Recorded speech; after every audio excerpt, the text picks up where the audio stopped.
It had been nearly 2 years since my world imploded with a single cryptic message.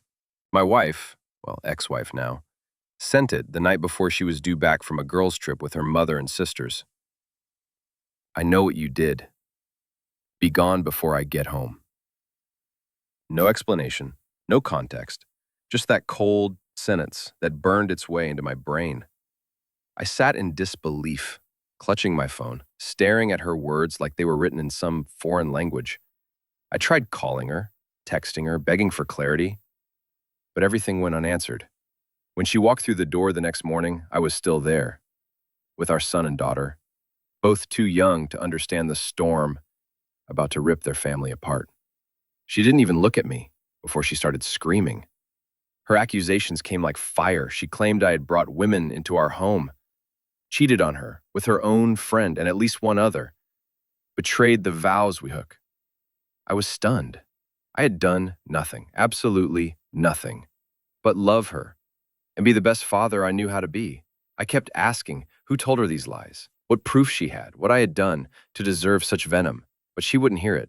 The woman I had built a life with, built a family with, had already made up her mind. And when I said if she truly believed I was capable of that, if she thought so little of me after everything, that maybe she should leave, she did. Days later, she filed for divorce.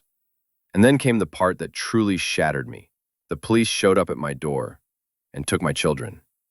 I hadn't just lost my wife. I had lost my entire family. For 5 unbearable months, I didn't see my kids.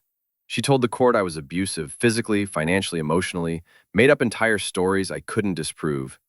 Because I was so blindsided, I didn't even know where to begin.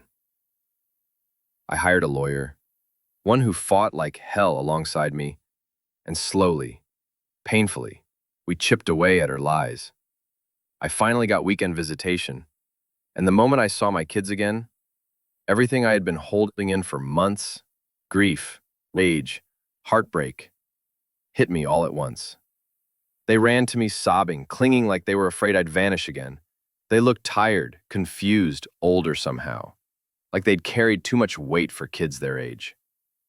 That first weekend, they told me everything, little moments, stories, whispers they weren't supposed to repeat. And every visit after that, the pieces fell more into place. So I started recording their stories, not to use against their mother, but to keep a record in case it ever came to it.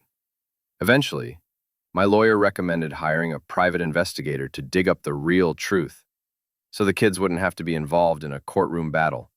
And what he found made my blood run cold. Not only were the abuse allegations baseless, but the friend who had started all this, my ex's own so-called confidant, had made the whole thing up. For reasons I still don't fully understand, she had fabricated an affair between us, feeding my ex every lie she needed to hear to tear our lives apart. She fed her poison and sat back to watch the explosion. With the investigator's report and mounting evidence, we took it to court. I fought for joint custody and won. For the past 2 months, I had my kids for 1 week, then she had them the next. It wasn't a perfect arrangement, but it was something. I'd finally gotten a piece of my life back. Then came the party. One of those small gatherings among mutual friends, most of them hers now. While I had the kids that weekend, she went to the party with her new boyfriend and that same friend. From what I heard later, the so-called friend had way too much to drink and started boasting in front of everyone. She laughed and bragged about how easily she convinced my ex I had cheated. She joked that my ex hadn't even asked for proof, that she was dumb enough to believe it all without a second thought. She admitted she did it to see what would happen, that even after blowing up my marriage, she still couldn't get me to sleep with her. Then she laughed harder, and that's when my ex finally snapped. She attacked her in front of everyone, and just like that, the truth came out. My phone blew up with calls and texts from my ex, from her parents, from people who once cut me off, who believed the lies and turned their backs. They all wanted to apologize, reconnect, make things right. I ignored them all. Every message, every voicemail left unanswered. If not for my kids, my ex would be dead to me. Not because she was gullible, but because she weaponized our children against me. That's what I can't forgive. She used them to hurt me, and they paid the price. And now she wants to talk.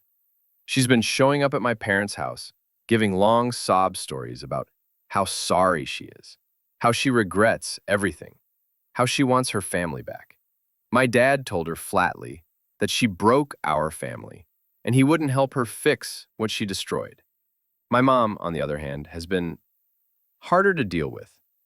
She told me I should think about what's best for the kids, that children need two parents under one roof, that I should swallow the resentment, the humiliation, the betrayal, and just forgive for their sake. And that nearly broke me, because I love my mother, but I hate her a little for taking her side, for not standing with me when I was torn apart and discarded like trash, for telling me to suck it up and move on. It's straining our relationship more than I want to admit. And I'm close, so close, to telling her to back off or lose me too. I don't want to say that, but I also can't live in a world where my pain is treated like it's optional, something I should just tuck away for convenience. I've come too far to go back. I'm focused on healing, on being the father my kids need. They need peace, stability, not a house where I grit my teeth every time their mother speaks. She made her choice, and now she has to live with it. For anyone out there wondering what I'll do, no, I won't take her back. I won't give her the satisfaction of thinking a few tears and regrets can undo what she did. She didn't just doubt me, she destroyed me, and then she let our children suffer for it. I'll co-parent. I'll be civil.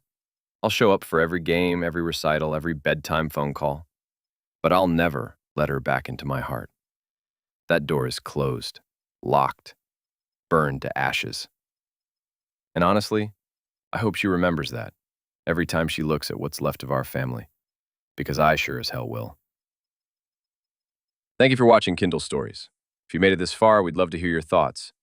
Have you ever faced something like this? Would you be able to forgive? Let us know in the comments below. And if you enjoyed this story, please like the video, subscribe to our channel, and hit the notification bell so you never miss another powerful true story. Until next time.